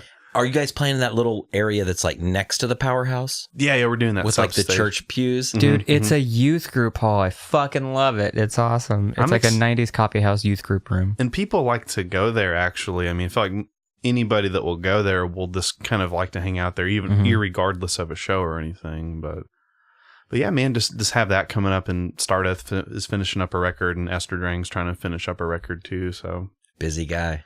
It's back and forth. Dude, I do love Powerhouse. Like, I'm not a big bar guy anymore. I don't really go out that often, but when I go there, I feel comfortable. So a ringing endorsement. That patio, I wouldn't even call it a patio. It's a outdoor seating area. Little fenced in area. Mm-hmm. It's nice. It's lovely. It's great. Shout out to Powerhouse. It is wonderful. Sure is. All right. So I get it's a great note to end the podcast on. Hey, thanks for coming on. We're going to talk about Powerhouse at the end of the episode. We have our new president. Oh, man. Whoever he or she is. All right. Speaking of, I know we've joked around about that tonight, but let's make it official here. Let's make our prediction. Prediction? And I want you to think about it. Let's not be funny. Okay. I mean, let's not be funny. You guys. Hillary's winning. Yeah. As much as I don't want either of them to win, and I know that sounds really dumb, but she's gonna win. If Trump wins, then fuck everything. It's 4 years. I'll think about it this way. It's 4 years. We've had worse, right? Sure. It's so funny because, not to get too political, but like, I do like Obama as a person, okay? Like, sure. I don't agree with everything he's done in office, but I've never agreed with everything somebody's done in office. I voted for him last time, but, I don't hate the guy. It's whatever. It's a terrible job to have. Well, the thing with saying that I don't like what he's done in office it's not what he's done. It's that what Congress hasn't allowed to be passed. Right. Totally. So it's not like, man, that's why everyone's like, oh, I can't vote for whatever. The person who's president doesn't do shit. They're a face. They're basically like the Queen of fucking England. Mm-hmm. They can say all day, I want this to be done, but it's ultimately up to Congress. So vote. Don't vote party line. Think about who you want in those slots state-wise. Go state first. That's something I never thought about when I was younger at all. And now I'm like, I start voting locally just because that's the shit that matters. So do that. President Trump 2016. All right, so you say Hillary. I'm saying Hillary, yeah. What are you going, Tommy? I think Hillary, yeah. Even some of those bills that they're trying to introduce of like the new liquor laws and stuff with the death penalty. And like there's a lot of pretty wicked stuff to vote on this year. Oh, yeah. Well, I did the same thing. Like, I found a very nice unbiased article about all the state questions, and I read them, and I actually made myself a little cheat sheet that I have in my wallet. I did that today. Did you really? Too, actually, yeah. I went on my lunch break. I read through everything. Did you make a cheat sheet though? Just a very bullet points, I guess, basically. Yeah. So yeah. Was it Danny Tanner's list of fun kind of guy would have a fucking cheat sheet? The Michael Scott cheat sheet. Like I wrote, like state question number, blah blah blah, for or against, yay or nay, whatever. I made a little cheat sheet because I'll get there in the ballot box. I'll get there in the voting booth, and I'll be like, oh God, I don't. What's the wording? I don't know. I'll just yes on everything, whatever. So I made a little cheat sheet, and yeah, I'm gonna say Hillary. I hope. I mean, I was a Bernie guy. All were. The ship has sailed. I think just because you have people, it's like I'm gonna vote independent or not vote at all. It's like I feel like just fucking just do it don't have to have him. I mean, yeah, because I'm sure we all have family that are just posting the most radical bullshit that he says. But that's the thing. I think this is the first election year ever where it's not I am totally for this person. It's at least it's not that guy. That's so fucking crazy. Yeah. or the people that are like, I'm voting Trump because I'm tired of political correctness. It's like, yeah, so am I, but I'm not going to vote for this fucking weirdo that's like a pussy grabber. Yeah, he just a pussy grabber. He just speaks his mind. It's like, that's all it takes for you? Someone who's just honest? Like, fuck you. So does my friend Charles Manson, and I'm not voting for this guy. So does my grandpa. He's dead, but he was an asshole. No, my grandpa was great. But everyone's got that family member at the table who's like, just says like, that's my Uncle fucking Steve. He gets a little weird. Yeah. Trump's your Uncle Steve. I'm kind of scared of Thanksgiving this year for that reason simultaneously. But the results, I'm waiting for it. Yeah. But at least the election will be over. Like at least it's already done. Done. Yeah. Nothing You're just going to have to hear the bitching. Okay. That's true. Second question, just to wrap things up. Okay. So we all agree Hillary Clinton will be our president. Yeah. Who will win Oklahoma? What do you mean? Who will win the vote in Oklahoma? Oh, Trump. Yeah, I think Trump without a question. Right? Yeah. I think by a pretty large margin. What would be really cool is if Bernie Sanders won Oklahoma. Yeah. What would be really cool in a weird way is if like a third party won Oklahoma. Like if Gary Johnson or Jill Stein. Not going to happen. Right. But I mean, it could. There's always a possibility. Not gonna do it. Not gonna. Wouldn't be prudent. Not in this juncture. All right. So who are you saying is going to win Oklahoma? Trump. Trump, yeah. I've been seeing a lot of Trump stickers. All right. I'm going to say Gallagher.